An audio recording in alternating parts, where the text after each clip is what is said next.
വിശുദ്ധ പൗലോസ് എഫേസോസുകാർക്ക് എഴുതിയ ലേഖനം 1-ാം അധ്യായം. അഭിവാദനങ്ങൾ.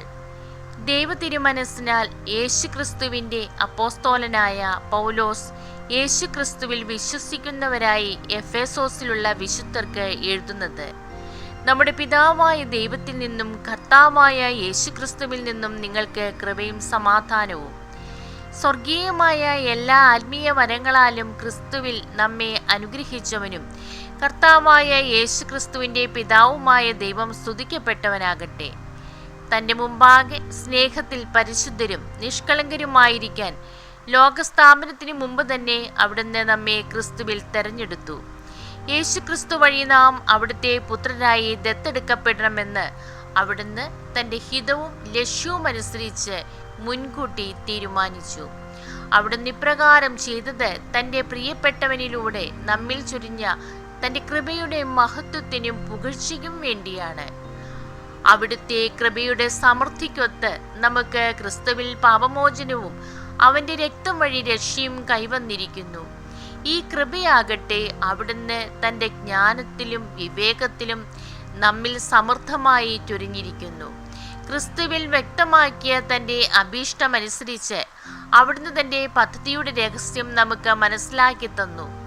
ഇത് കാലത്തിൻ്റെ പൂർണ്ണതയിൽ സ്വർഗത്തിലും ഭൂമിയിലുമുള്ള എല്ലാറ്റിനെയും ക്രിസ്തുവിൽ ഒന്നിപ്പിക്കുന്നതിന് വേണ്ടിയത്രേ. തൻ്റെ ഹിതമനുസരിച്ച് എല്ലാം പൂർത്തിയാക്കുന്ന അവിടുന്ന് തൻ്റെ പദ്ധതി അനുസരിച്ച് അവനിൽ നമ്മെ മുൻകൂട്ടി തെരഞ്ഞെടുത്ത് നിയോഗിച്ചു. ഇത് ക്രിസ്തുവിൽ ആദ്യമായി പ്രത്യാശ അർപ്പിച്ച നാം അവൻ്റെ മഹത്വത്തിനും സ്തുതിക്കും വേണ്ടി ജീവിക്കുന്നതിനാണ്. രക്ഷയുടെ സൽവാർത്തയായ സത്യത്തിൻ്റെ വചനം ശ്രവിക്കുകയും അവനിൽ വിശ്വസിക്കുകയും ചെയ്ത നിങ്ങളും വാഗ്ദാനം ചെയ്യപ്പെട്ട പരിശുദ്ധാത്മാവിനാൽ അവനിൽ മുദ്രിതരായിരിക്കുന്നു.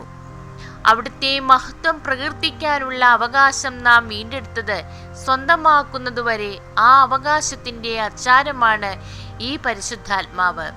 ക്രിസ്തു മഹോന്നതൻ. കർത്താവായ യേശുവിലുള്ള നിങ്ങളുടെ വിശ്വാസത്തെയും എല്ലാ വിശുദ്ധരോടും നിങ്ങൾ പ്രകടിപ്പിക്കുന്ന സ്നേഹത്തെയും കുറിച്ച് കേട്ടനാൾ മുതൽ എൻ്റെ പ്രാർത്ഥനകളിൽ നിങ്ങളെ അനുസ്മരിക്കുകയും നിങ്ങളെ പ്രതി ദൈവത്തിന് കൃതജ്ഞതയർപ്പിക്കുകയും ചെയ്യുന്നതിൽ നിന്ന് ഞാൻ വിരമിച്ചിട്ടില്ല. നമ്മുടെ കർത്താവായ യേശുക്രിസ്തുവിൻ്റെ ദൈവവും മഹത്വത്തിൻ്റെ പിതാവുമായവൻ ജ്ഞാനത്തിൻ്റെയും വെളിപാടിൻ്റെയും ആത്മാവിനെ നിങ്ങൾക്ക് പ്രദാനം ചെയ്തുകൊണ്ട് തന്നെക്കുറിച്ചുള്ള പൂർണ്ണമായ അറിവിലേക്ക് നിങ്ങളെ നയിക്കട്ടെ. ഏതു തരത്തിലുള്ള പ്രത്യാശയിലേക്കാണ് അവിടുന്ന് നിങ്ങളെ വിളിച്ചിരിക്കുന്നതെന്ന് അറിയാനും വിശുദ്ധർക്ക് അവകാശമായി അവിടുന്ന് വാഗ്ദാനം ചെയ്തിരിക്കുന്ന മഹത്വത്തിൻ്റെ സമൃദ്ധി മനസ്സിലാക്കാനും നിങ്ങളുടെ ആന്തരിക നേത്രങ്ങളെ അവിടുന്ന് പ്രകാശിപ്പിക്കട്ടെ. അതുവഴി അവൻ്റെ പ്രഭാപൂർണമായ പ്രവർത്തനത്തിനനുസൃതമായി വിശ്വാസികളായ നമ്മിലേക്ക് പ്രവഹിക്കുന്ന അവൻ്റെ അപരിമേയമായ ശക്തിയുടെ മഹനീയത എത്രമാത്രമെന്ന് വ്യക്തമാക്കട്ടെ. ക്രിസ്തുവിനെ മരിച്ചവരിൽ നിന്ന് ഉയർപ്പിക്കുകയും സ്വർഗത്തിൽ അവിടുത്തെ വലത്തുവശത്ത് ഇരുത്തുകയും ചെയ്തപ്പോൾ അവനിൽ പ്രവർത്തിച്ചത് ഈ ശക്തിയാണ്. അങ്ങനെ ഈ യുഗത്തിലും വരാനിരിക്കുന്ന യുഗത്തിലും എല്ലാ ആധിപത്യങ്ങൾക്കും അധികാരങ്ങൾക്കും ശക്തികൾക്കും പ്രഭുത്വങ്ങൾക്കും അറിയപ്പെടുന്ന എല്ലാ നാമങ്ങൾക്കും ഉപരി അവനെ ഉപവിഷ്ടനാക്കി.